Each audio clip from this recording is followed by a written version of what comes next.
Et salut, c'est Robin pour un tout nouvel épisode du podcast. Si tu cherches des conseils pratiques que tu peux suivre au quotidien, tu es au bon endroit. On parle organisation, motivation, habitude et plein d'autres sujets intéressants.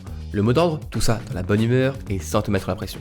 Aujourd'hui, le sujet du jour, ce sont les 5 signes qui vont montrer que tu es potentiellement submergé et quelles sont les premières solutions à mettre en place pour débuter, on va dire, le fait d'y remédier pas à pas.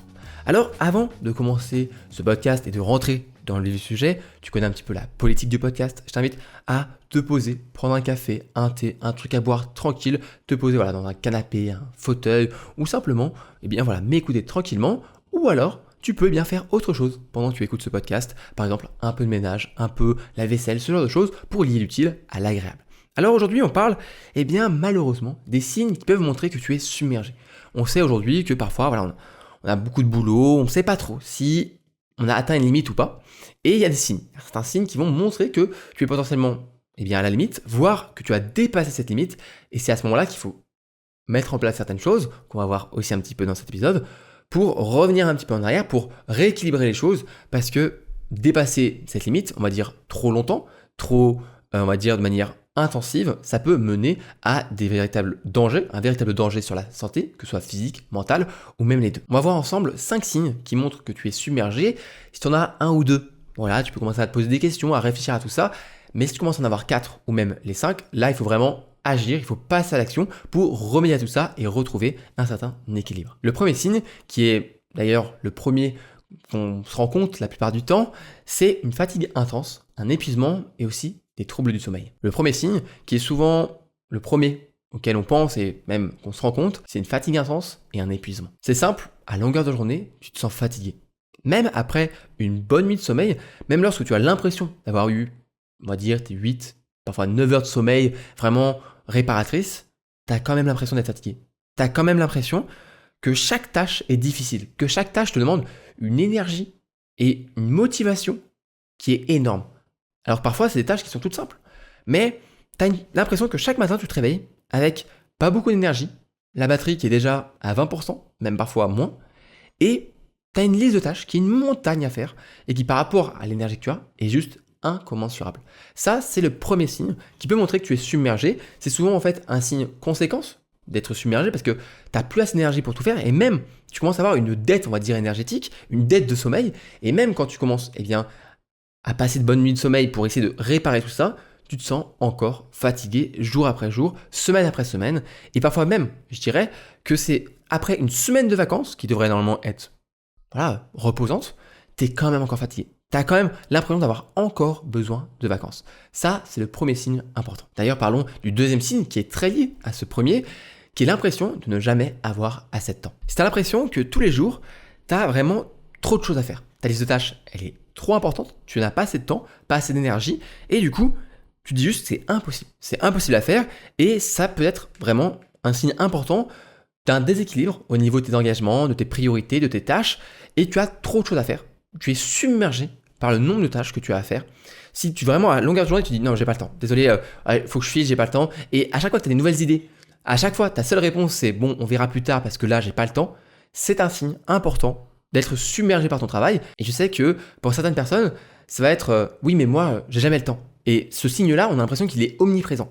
Et moi, je l'ai vécu pendant des semaines et des semaines avant que je me rende compte de tout ça et que je puisse mettre en place les bonnes méthodes pour régler et on va dire rééquilibrer les choses. C'était ma première année de prépa. J'avais l'impression de ne pas avoir de temps. J'avais trop de choses à faire dans tous les sens. Alors bien sûr, la prépa, ça reste un moment où on n'a pas énormément de temps et c'était demandant, mais quand même, j'avais l'impression de ne jamais avoir assez de temps, et peut-être qu'on a l'impression que c'est normal de ne pas avoir assez de temps, mais quand j'ai fait un petit peu cette machine arrière et que j'ai réfléchi par rapport à tout ça, je me suis rendu compte qu'on pouvait mettre des choses en place pour certes ne pas avoir non plus autant de temps que si on est en vacances, on reste en prépa, mais ma deuxième année, à ce moment-là, ça s'est mieux passé, j'avais certes pas mal de temps qui était pris pour les révisions, mais je ne disais plus, j'ai pas le temps. Je disais juste, ok, faut que je vois un petit peu, faut que je gère un peu mon organisation, mais ça va le faire.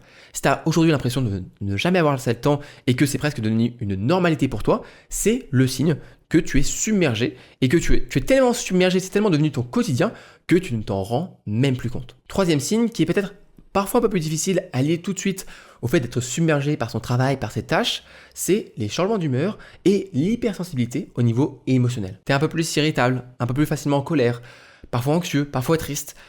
Toutes ces émotions, elles te semblent un petit peu amplifiées.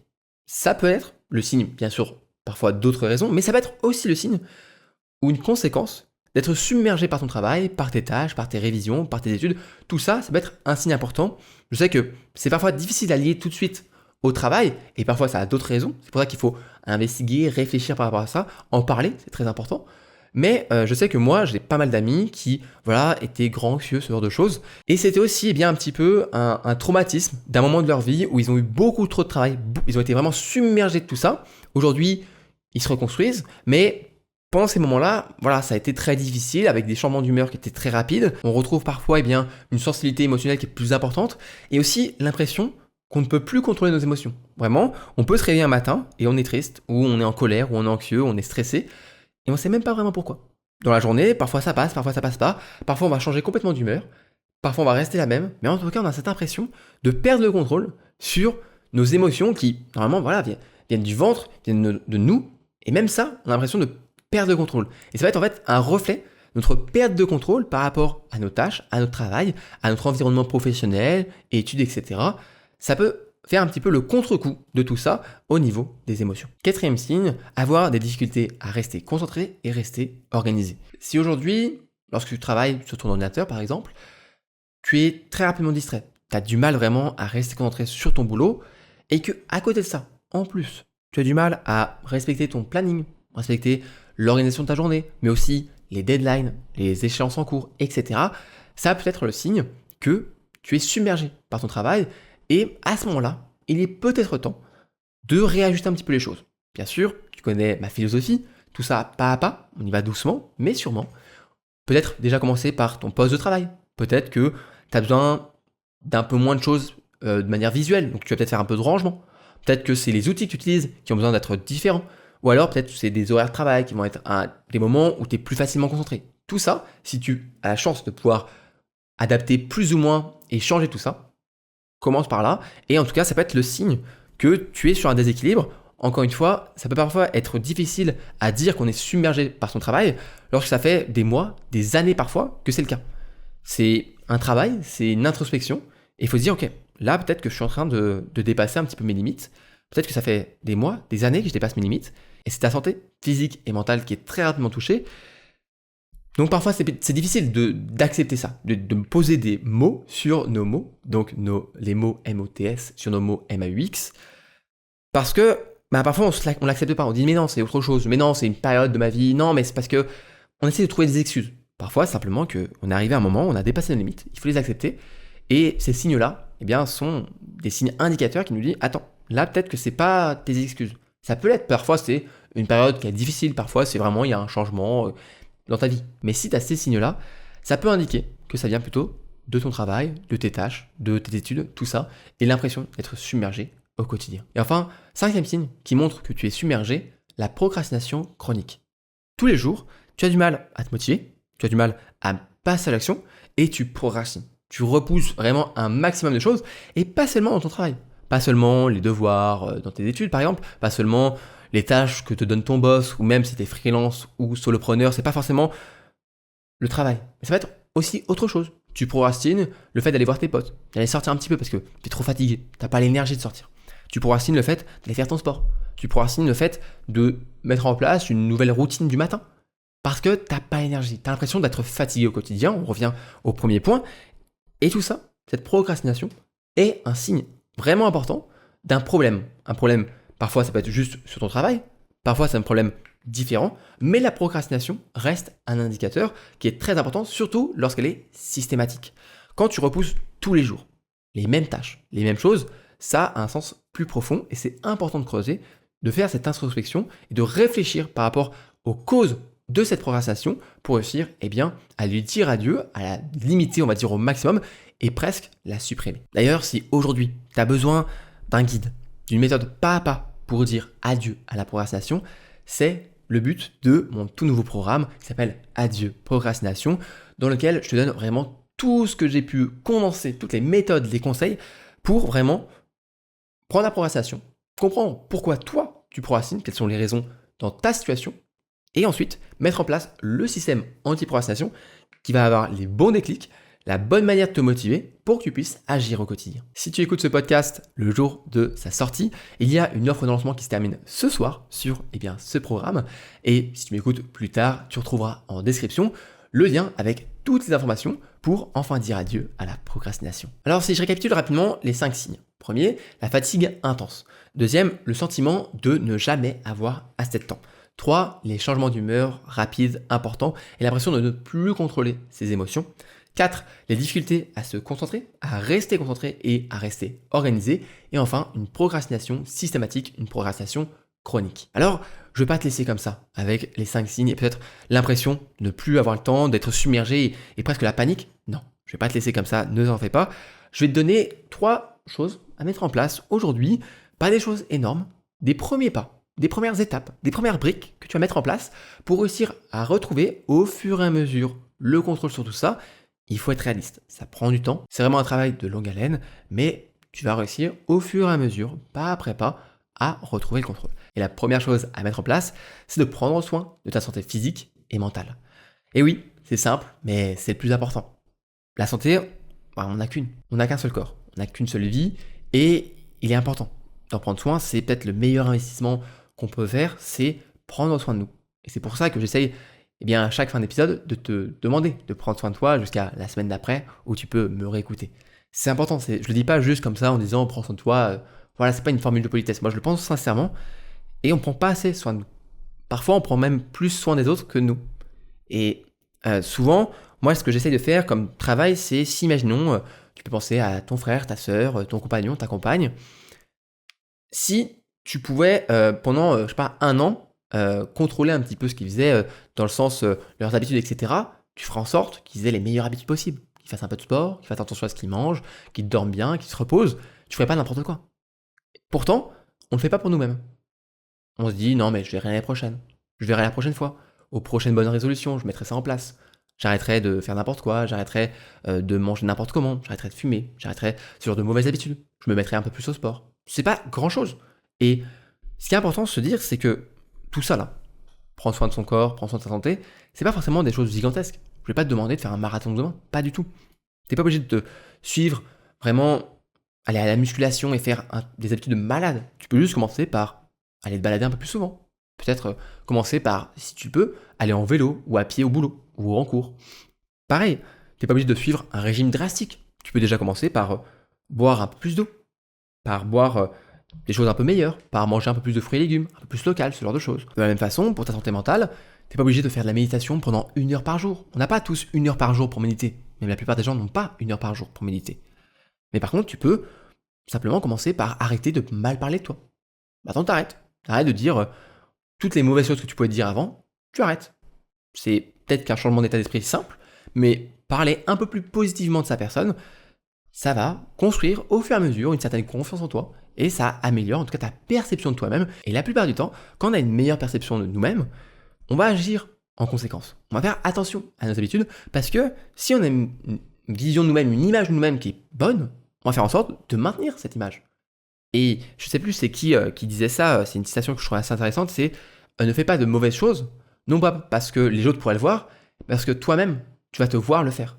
Donc, essaye d'éviter de faire de mauvaises habitudes, parce que ça montre en fait que tu es ce genre de personne. Transforme les choses, commence simplement par ça, et tu verras, au niveau de la santé mentale, ça va s'améliorer. Au fur et à mesure, ça peut aider, simplement par commencer à se dire de jolies choses, de gentilles choses, et avoir un message positif envers soi-même. On passe à la deuxième solution, mettre en place une bonne organisation. Tu me connais, je parle pas mal d'organisation sur ce podcast et dans mes contenus. Il y a plein de choses à dire par rapport à l'organisation. Mais si je peux donner un conseil ici pour cette solution et ce premier pas, choisis une méthode qui est simple et qui te correspond. Bon, en fait, c'est 2 conseils. Simplicité et qui te correspond. Pas forcément la même organisation que moi. Pas forcément la même organisation que ton meilleur ami. Tu peux t'inspirer de tout ça. Tu peux t'inspirer des méthodes. L'idée, c'est de prendre une méthode qui a déjà fait un petit peu ses preuves. Par exemple, tu peux aller télécharger mon template de la méthode 3-2-1. Tu auras aussi les liens en description pour l'imprimer et t'organiser avec ça. Tu commences avec la méthode 3-2-1 par exemple. Méthode simple, donc au moins ça c'est fait. Et tu essayes, tu fais « Oh, j'aime bien cette méthode-là, ça j'aime bien. » Peut-être qu'il y a un truc, tu vas faire « Ah, non, ça j'aime pas trop. » Ah, ce que j'ai besoin, c'est plutôt de mesurer mon temps. Tu vas aller écouter d'autres épisodes du podcast que j'ai pu faire sur tous ces sujets-là et tu vas mettre ça en place, adapter, améliorer et je suis certain que ça mettra en place quelque chose, un petit truc qui va au fur et à mesure, peut-être pas dans une semaine, peut-être pas dans un mois, mais d'ici 2, 3 mois, 6 mois, t'aider à rééquilibrer les choses et à, on va dire, supprimer une partie, pas tout, mais une partie de ce sentiment de submersion, d'être vraiment noyé par toutes ces tâches et tout ce travail qu'on a à faire chaque jour. Et si tu as vraiment besoin d'une méthode complète pour construire ton système d'organisation pas à pas, tu pourras aller voir mon programme sur l'organisation qui s'appelle Organisation Béton. Tu auras aussi des infos en description. Enfin, je termine par une troisième solution qui est vraiment super importante, apprendre à dire non. Alors ça, c'est clairement pas la chose la plus facile à faire, mais l'idée est la suivante. C'est Derek Sivers, un auteur que j'apprécie beaucoup, qui a écrit un livre qui s'appelle A Yeah or No, qui en gros, qui parle de prise de décision. Et l'idée, c'est que si tu n'as pas vraiment un oui qui est très convaincant, ça veut dire qu'on te pose une question, est-ce que tu veux faire ça? Si tu n'as pas un oui qui ressort directement, quelque chose qui est instinctif en mode, ok, putain, oui, désolé pour la vulgarité, mais c'est vraiment l'idée, c'est, ok, je vais le faire, alors c'est non. C'est ça. Hell yeah, donc putain oui, ou non. C'est vraiment l'idée derrière ça. C'est pas toujours possible, il y a des fois on ne peut pas faire ce genre de choix, mais le problème c'est qu'on est souvent trop gentil, on accepte trop de choses, c'est très bien, mais ça peut se retourner contre nous. Et si aujourd'hui tu as cette impression d'être submergé, tu as trop de choses à faire, apprendre à dire non, c'est vraiment, on va dire, couper en fait, à la base, toutes les tâches qui arrivent et qui viennent sur ta liste de tâches, sur ton emploi du temps, tes rendez-vous, etc., tu bloques. Tu bloques déjà là, tu vas gérer déjà tout ce que tu as à faire, mais tu bloques. En apprenant à dire non, c'est régler le problème presque avant qu'il existe. Mets ça en place, doucement, réfléchis à tout ça sur, ok, est-ce que chaque décision, je dis juste oui pour faire plaisir, ou alors est-ce que vraiment je dis oui parce que ça me plaît? Dans le cas où c'est juste un oui par plaisir, par politesse, il vaut mieux dire non, apprendre à dire non d'une certaine manière pour pas que la personne se vexe, mais la plupart des gens comprennent tout ça. La plupart des gens, ils savent que tu as plein de choses à faire, la plupart des gens le comprennent. Donc, ça, il y a une manière de faire pour que ce soit un peu plus poli. Tu pourras aller te renseigner là-dessus et au pire, je ferai un épisode de podcast dans les prochaines semaines à ce sujet-là. Mais voilà, tu as ce côté-là. Et sinon, par contre, si tu as vraiment quelque chose d'instinctif, fonce, fais-toi kiffer et ça se passera super bien. Voilà, c'est la fin de cet épisode de podcast. J'espère qu'il t'aura plu. Si le podcast te plaît, n'hésite pas à t'abonner, que ce soit sur YouTube ou sur les plateformes d'écoute, ou même les deux. Si tu m'écoutes sur YouTube ou Spotify, tu as la chance de pouvoir laisser un commentaire de ce que tu as pensé de l'épisode. Donc n'hésite pas et on pourra discuter de tout ça. Si tu m'écoutes sur Apple Podcast ou Spotify, désolé Deezer, mais pour l'instant il n'y a pas encore la fonctionnalité. Tu peux mettre 5 étoiles pour soutenir le podcast. Ça prend quelques secondes, mais ça m'aide beaucoup. Vous êtes de plus en plus nombreux à le faire, surtout ces derniers jours. Donc merci beaucoup. Voilà, ça passe sur Spotify directement sur le podcast de Robin. Tu cliques sur la petite étoile et tu peux mettre 5 étoiles. Et pareil sur Apple Podcast, il suffit de scroller un petit peu et de pouvoir mettre 5 étoiles et un avis pour le podcast. Enfin, si tu veux aller plus loin avec moi, tu peux t'inscrire à ma newsletter. Ça se passe sur mon site internet, robintuanais.com. Un mail chaque dimanche. Pas de spam, juste ce qu'il faut, de la bonne humeur, des bons conseils. Ça se passe sur mon site internet. C'est tout pour cette semaine. Je te dis à la semaine prochaine pour un nouvel épisode du podcast. Prends soin de toi, prends soin de tes proches, c'est important, vraiment. Et moi je te dis du coup, à la semaine prochaine. Des bisous, c'était Robin. Salut!